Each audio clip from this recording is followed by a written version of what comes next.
नमस्कार। डेली 24 भारत देख रहे हैं आप। मैं हूं आपके साथ सुरभि राजपूत। कोरोना वायरस के दौरान लोगों के बचाव के लिए जो वैक्सीन लगाई गई थी उसे अब तक खतरनाक बताया जा रहा है। हर किसी के लिए इस वैक्सीन को लगाना अनिवार्य था। अब 4 साल बाद इसके भारी नुकसान का पता चल रहा है। वैक्सीन बनाने वाली कंपनी एस्ट्राजेनेका ने ब्रिटेन के कोर्ट में पेश किए दस्तावेज में कबूल किया है कि इस वैक्सीन से हार्ट अटैक और ब्रेन स्ट्रोक का खतरा हो सकता है। भारत के सीरम इंस्टीट्यूट ने एस्ट्राजेनेका के फॉर्मूले से ही कोविशील्ड वैक्सीन को मैन्युफैक्चर किया था। ब्रिटेन की मीडिया के अनुसार कंपनी के खिलाफ 51 मुकदमे चल रहे हैं। दर्जनों मामले ऐसे भी हैं जिनमें ये आरोप लगाया गया है कि टीके के कारण जाने गई और कई लोग गंभीर रूप से इससे बीमार भी पड़े। दरअसल ब्रिटेन की फार्मा कंपनी एस्ट्राजेनेका ने स्वीकार किया कि उनकी कोविड-19 वैक्सीन से कुछ रेयर साइड इफेक्ट्स हो सकते हैं। इस बीच कोविशील्ड वैक्सीन को लेकर भी लोगों के मन में कई तरह के सवाल उठ रहे हैं और इन्हीं तमाम सवालों का आज हम जवाब ढूंढना चाहेंगे। और इसी पर हमारे साथ बातचीत करने के लिए सीधे एक्सक्लूसिव डॉक्टर डीके गुप्ता, जो कि फेलिक्स हॉस्पिटल के चेयरमैन है। सबसे पहले तो डॉक्टर साहब बहुत बहुत स्वागत करती हूँ अपना कीमती समय निकालने के लिए आपका। जी कैसे हैं आप? बहुत बड़े। जी जी जी डॉक्टर साहब, मेरा पहला सवाल तो यही होगा, लोगों के मन में बहुत ज्यादा सवाल है। 150 से भी ज्यादा जो 150 करोड़ की जनता ने इस वैक्सीन को लिया था, अब ऐसा लग रहा है कि शायद कहीं गलती तो नहीं हो गई, क्योंकि जो अब चीजें सामने आ रही हैं या फिर जो ब्रिटेन की तरफ से ये खबर आई है, ये कहीं ना कहीं लोगों के मन में एक वहम और डर तो पैदा करती है। देखिए सुरभि, आपको बिल्कुल सवाल जो है जो वाजिब है, क्योंकि कोई भी अगर ऐसी खबर आती है तो हमें उसका जांच पड़ताल करनी चाहिए, उसकी ऑटोप्सी करनी चाहिए और क्या सच है और क्या झूठ है उसको क्लियर हमारे दर्शक हैं, जो हमारी जनता है, उसको पता होना चाहिए। अदरवाइज एक फियर है, भय है, सही भय है या गलत भय, वो बैठ जाता है मन में और उसकी वजह से कॉम्प्लिकेशन हो सकते हैं। बात करते हैं वैक्सीन की, तो वैक्सीन, जब भी कोई वैक्सीन बनती है, कोई भी वैक्सीन हो दुनिया में, तो उसके कई सारे ट्रायल्स होते हैं। Phase 1, phase 2, phase 3, phase 4 trials होते हैं, जिसमें उसकी सेफ्टी नंबर 1 पे देखी जाती है, कितना सेफ वैक्सीन है। दूसरा देखी जाती है उसकी एफिकेसी क्या है। इन दो मेजर पैरामीटर पे जब वो वैक्सीन खरीद होती है तभी हम उसको लॉन्च करते हैं, रोल आउट करते हैं। जो कोविशील्ड वैक्सीन थी या बहुत सारी कोवैक्सीन थी या और अन्य वैक्सीन थी, बिकॉज दुनिया में टाइम बहुत कम था। नॉर्मली वैक्सीन डेवलपमेंट में 5 से 7 साल लगते हैं, कभी कभी 10-10 साल भी लग जाते हैं अच्छे वैक्सीन को डेवलप करने में, बिकॉज वो इमरजेंसी थी, एक त्राहिमाम की स्थिति थी, उस समय अरबों लोगों की जानों को बचाना था, तो इसलिए बहुत सारे साइंटिस्ट बड़ा प्रेशर में काम कर रहे थे और कहीं ना कहीं जो टाइम था वो 5 से 7 साल 10 साल वाला, उसको कंप्रेस करके 1 साल में वैक्सीन डेवलप की गई, इसीलिए उसका इमरजेंसी अप्रूवल दिया गया। बट ऐसा नहीं कि इमरजेंसी अप्रूवल देने की वजह से वैक्सीन सेफ नहीं थी, बिकॉज उसमें बहुत सारी चीजें, बहुत बड़ा ट्रायल नहीं कर पाए, तो इसलिए शायद वो इमरजेंसी अप्रूवल दिया गया। वैक्सीन की एफिकेसी और सेफ्टी में बिल्कुल सही बात है, एफिकेसी में वेरिएशन हो सकते हैं, बहुत जगह हो जाते हैं, बस सेफ्टी में बहुत ज्यादा वेरिएशन नहीं होते हैं। और जब भी कोई वैक्सीन होती है तो उसके कुछ साइड इफेक्ट्स होते हैं। कोई भी वैक्सीन हो, जितनी वैक्सीन आज तक बनी है दुनिया में, ऐसी कोई वैक्सीन नहीं जो सेफ हो या जिसके साइड इफेक्ट ना हो। जब भी वैक्सीन हम किसी को लगाते हैं, जो लेको ले, जैसे हमने हाथ पे लगाया तो यहाँ पे इस एरिया में स्वेलिंग हो जाएगी, रेडनेस होगी, दर्द होगा, कभी कभी इस एरिया में पेन हो सकता है। सिस्टमेटिक साइड इफेक्ट होते हैं, जैसे बुखार आना है, बॉडी एक होना, सर्कल होना, फ्लू लाइक सिम्टम्स होना, या जो वैक्सीन जिसकी बीमारी के लिए बनाई गई उसके लक्षण आना, तो ये होता है। ऐसे ही कुछ वैक्सीन के, हर वैक्सीन के कुछ सीरियस साइड इफेक्ट्स होते हैं, बट वो बहुत रेयर होते हैं। नॉर्मली कोई भी सीरियस साइड इफेक्ट कॉमन नहीं होता है। जैसे टीपीटी वैक्सीन है, एमएमआर वैक्सीन है, कुछ बच्चों में सीजर्स पड़ जाते हैं, या कभी कभी एमएमआर वैक्सीन से उससे कोई न्यूरोलॉजिकल प्रॉब्लम्स होती हैं, जिसको हम एसएसपी बोलते हैं। तो ऐसी बहुत सारी बीमारियां हो सकती हैं, या सीरियस एलर्जी रिएक्शन हो सकती है किसी भी वैक्सीन, जिसमें डेथ भी हो सकती है। तो ये केसेस होते हैं, बट ये मिलियंस में 1-2 केसेस होते हैं। बट जो वैक्सीन दी जाती है उससे मिलियंस लोगों की जान बचाई जाती है। अगर 1-2 लोगों के लिए हम मिलियंस लोगों का बेनिफिट ज्यादा मिल रहा है, ज्यादा लोगों की जान बचाई जा रही है, तो कहीं ना कहीं उसका और बेनिफिट, जो रिस्क, उसका रेशियो निकालते हैं, जो रेशियो है उसके बेनिफिट कितने हैं, उसका रिस्क क्या है, तो उस बेस पे वैक्सीन। मतलब ये जो एक तरह से अफवाह ही कह सकते हैं ना इसे, कि अब लोगों के बीच अफवाह अफवाह फैल नहीं, रही है कि अगर सच्चाई आपने है, तिल का ताड़ बनाना सच्चाई बिल्कुल है। उसने कोर्ट में माना, बट उसने माना ये रेयर साइड इफेक्ट है। आप लोग पढ़ते नहीं जानते, हम लोग उसको इंटरप्रेट सीखने से करते हैं कि ये रेयर साइड इफेक्ट है। रेयर साइड इफेक्ट मतलब मिलियंस में एक को होना, 10 लाख में, 5 लाख में एक बंदे को जाना, या उसमें भी डिपेंड करता है कि उसको प्री एग्जिस्टिंग डिजीज तो नहीं है, क्या सीओपीडी, अस्थमा, कार्डियक प्रॉब्लम तो नहीं, डायलिसिस पे तो नहीं, इम्यूनिटी सिस्टम कैसा, कि किस एथनिसिटी का है, क्या एज ग्रुप है, किस रिलीजन का, तो बहुत क्या उसका जेनेटिक मेकअप है, तो बहुत सारी चीजों पर साइड इफेक्ट डिपेंड करते हैं। या कोई पहले से बीमारी चली आ रही है, उसका एग्जैजरेशन हो सकता है। तो कहीं ना कहीं हम लोग जो परसेप्शन कर रहे हैं, जो इंटरप्रिटेशन कर रहे हैं इस खबर का, वो थोड़ा हाइप बना बना के कर रहे हैं कि ऐसा लग रहा है जैसे कि सबको ब्रेन स्ट्रोक हो रहा है, सबको हार्ट अटैक हो रहा है, जिन लोगों को वैक्सीन लगी है सब लोग डर जाएंगे। तो ये हमें नहीं करना चाहिए। मैं फिर बोलूंगा, इससे वैक्सीन जो एडवोकेसी है वो पुअर हो जाएगी। हमें वैक्सीन का फेवर करना चाहिए, हर वैक्सीन का। तो वैक्सीन जो भी आते हैं उनका एक बड़ा स्ट्रिंजेंट प्रोसेस है। कोई भी वैक्सीन ऐसा नहीं होता कि आज डेवलप होगी कल मार्केट में रोल आउट कर देंगे। उसका फेज 1, मैंने फिर बता रहा हूँ, फेज 2, फेज 3, फेज 4 ट्रायल, और उसका पोस्ट स्टडी, जो पोस्ट वैक्सीनेशन भी स्टडीज होती है, अभी चल रही है। तो वैक्सीन लगी हो तो 4 साल हो गए, 2020 में वैक्सीन लगी थी। बिल्कुल। अब साइड इफेक्ट रिलेट कर रहे हैं, तो नॉर्मली इतना रेयर साइड इफेक्ट भी इतना लेट नहीं आता। वैक्सीन में साइड इफेक्ट मेजर तो इमीडिएट आ जाते हैं, जितने भी होते हैं लोकल, और जो सिस्टमेटिक होता है वो तो 2 से 3 दिन के अंदर सब आ जाते हैं, और 4-5 दिन में सारे साइड इफेक्ट खत्म हो जाते हैं। अगर कोई मेजर आना तो वो उसी टाइम आता है। कुछ केसेस में 6 महीने, साल भर, 2 साल तक साइड इफेक्ट्स आ सकते हैं, उनके लॉन्ग टर्म स्टडी की जाती है। बट ऐसा नहीं कि 4 साल बाद कहेंगे उसकी वजह से हार्ट अटैक बढ़ गए हैं, उसकी वजह से टीटीपी जिसको बोल रहे हैं, टीटीएस, थ्रोम्बोटिक थ्रोम्बोसाइटोपेनिक सिंड्रोम, जिसमें ब्लड के अंदर थक्का जमने लगता है, ब्लड के अंदर जो प्लेटलेट काउंट है वो कम हो जाती है, जिसकी वजह से ब्लीडिंग स्टार्ट हो जाती है बॉडी में।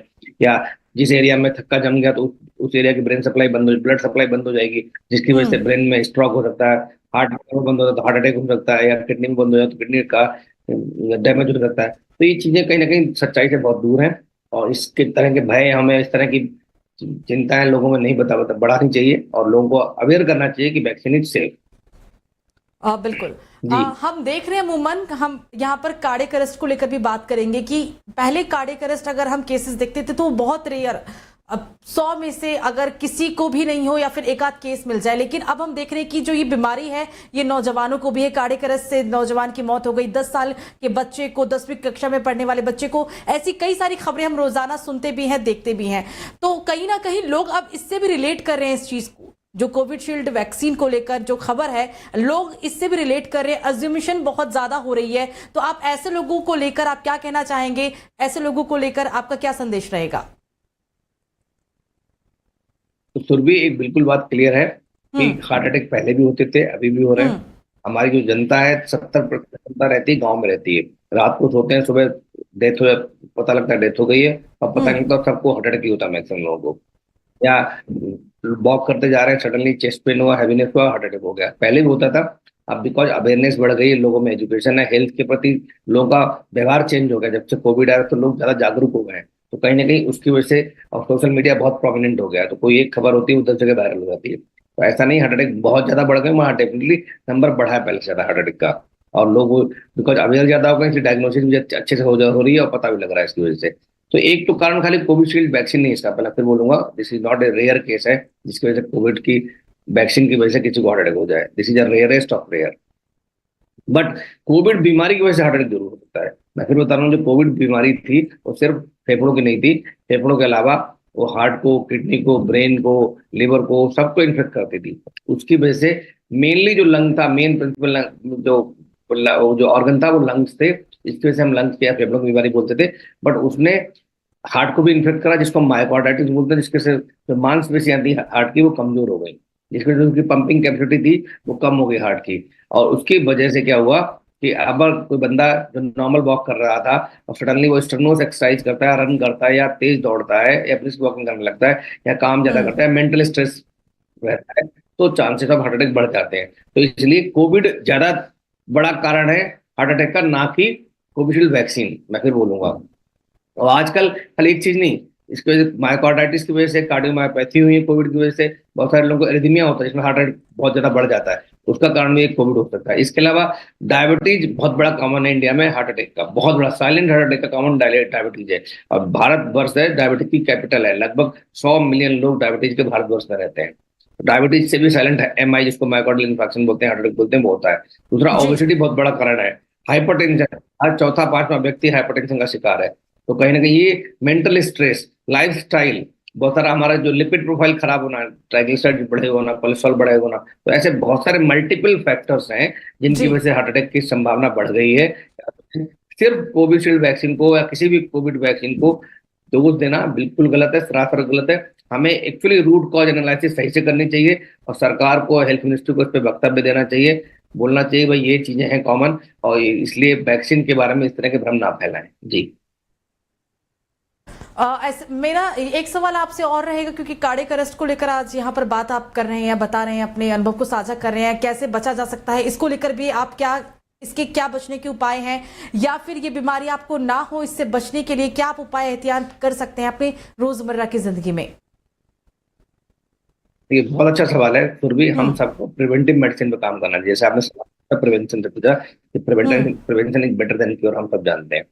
तो अगर प्रिवेंशन और प्रिडिक्शन, मतलब आजकल प्रिडिक्टिव मेडिसिन भी आ गई है कि आप प्रिडिक्ट कर सकते हो आपको कौन सी बीमारियां हो सकती हैं। जैसे मैं, अगर मुझे मोटापा बहुत ज्यादा है, मुझे हाइपरटेंशन है, मुझे डायबिटीज है, तो मुझे चांसेस ऑफ हार्ट अटैक बढ़ जाएंगे, मुझे चांसेस ऑफ ब्रेन स्ट्रोक बढ़ जाएंगे, मुझे चांसेस ऑफ किडनी डिजीज बढ़ जाएंगे।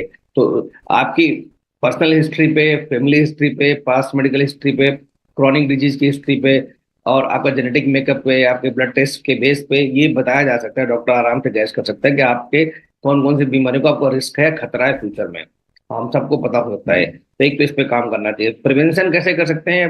कैसे कि आप अपना रोज का जो दिनचर्या है उसको ठीक कर लें। मीन्स एक्सरसाइज करें, वॉक करें, योगा करें, मेडिटेशन करें। मोटापा नहीं होना चाहिए, मतलब वेट लॉस करना चाहिए आपको, ठीक है।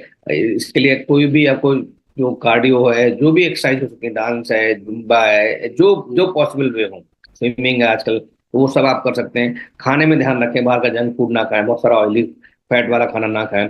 इसमें ग्रीन लीफी वेजिटेबल्स लें, फ्रूट्स लें, सलाद लें, खूब सारा।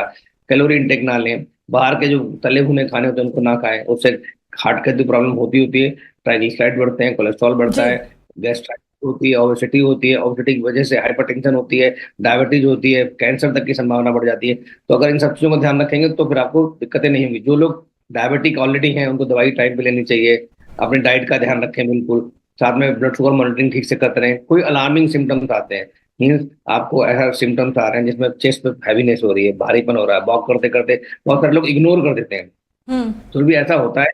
बहुत सारे पेशेंट ऐसे आते हैं, वो कहते हैं अरे मेरे पेट में दर्द हो रहा था, बट मैंने टिक्की खाई थी कुछ, या छोले भटूरे खाए थे, उसकी वजह से दर्द हो रहा था, उसकी वजह से जलन हो रही थी। वो हार्ट का पेन नहीं हो सकता, बिकॉज खाया था इसलिए जलन। और हार्ट का दर्द जरूरी लेफ्ट साइड में हो, राइट में भी हो सकता है, लेफ्ट में भी हो सकता है, पेट के यहाँ की छाती की नली में भी हो सकता है, कभी कभी दांत का दर्द हो सकता है, या लेफ्ट साइड के आर्म में जा सकता है, राइट साइड के आर्म में जा सकता है, या बैक की तरफ भी जा सकता है, समझ रहे हो। तो हार्ट का चेस्ट पेन जो है, भारीपन जो है, किधर भी जा सकता है, वो हार्ट अटैक हो सकता है, जब तक कि until and unless ruled otherwise, जब तक ये रूल आउट ना कर ले ईसीजी से, ईको से और कार्डियक कंसल्टेशन से, कुछ ब्लड टेस्ट कराते हैं उससे।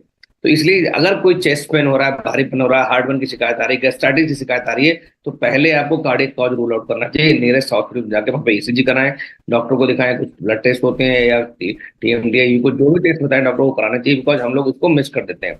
वो गोल्डन टाइम होता है, उस समय आपने मिस कर दिया उन सिम्टम्स को, तो तब सडनली ऐसी घटनाएं होती है, डांस करते करते चक्कर आके तो गिर गया। मतलब एक पेन किलर खाकर आपकी नहीं, अगर ये बीमारी है तो ठीक हो जाएगी, पेन किलर खा लिया, उसे इग्नोर मत करिए, सोचिए इस पर कि आपको ईसीजी करवाना जरूरी है, जरूरी समझिए इसे। बिल्कुल बिल्कुल ठीक करें जी। बिल्कुल। डॉक्टर साहब, मेरा एक सवाल आपसे ये भी रहेगा कि वैक्सीन सिर्फ कोविशील्ड तो नहीं थी, जब इस दुनिया में वैक्सीन लग रही थी, हमारे भारत में जब वैक्सीन लगी तो कोवैक्सीन भी थी, कोविशील्ड ही थी।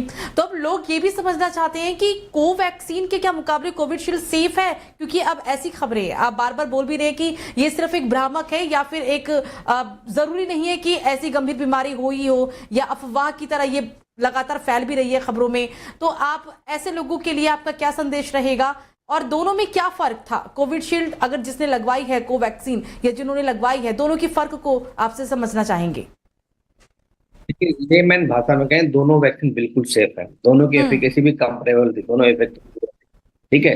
बट दोनों की टेक्नोलॉजी अलग अलग थी, इसलिए हमें एक का नाम कोवैक्सीन रखा गया, कोविशील्ड थी, दोनों के मैन्युफैक्चरर अलग अलग थे। तो कहीं ना कहीं दोनों का जो रिजल्ट था, दोनों का जो गोल था, दोनों का जो ऑब्जेक्टिव था वैक्सीन का, सेम था कि हमें कोविड से बचाना है।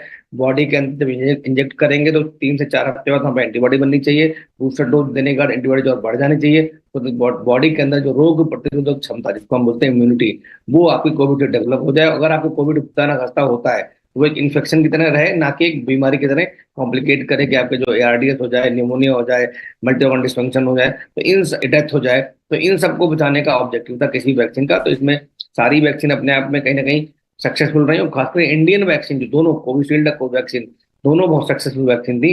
दोनों के रिजल्ट बहुत अच्छे थे, वर्ल्ड वाइड बहुत अच्छे देखे गए, WHO ने भी तारीफ की है। तो इसमें मैं फिर बोल रहा हूँ, कहीं कोई भी भ्रांति नहीं फैलानी चाहिए कि कौन सी वैक्सीन अच्छी है, कौन सी खराब है, बट जो अवेलेबल थी उस समय वो अच्छी थी। जी बिल्कुल बिल्कुल। डॉक्टर साहब, हमसे बातचीत करने के लिए, अपना कीमती समय निकालने के लिए बहुत बहुत शुक्रिया आपका।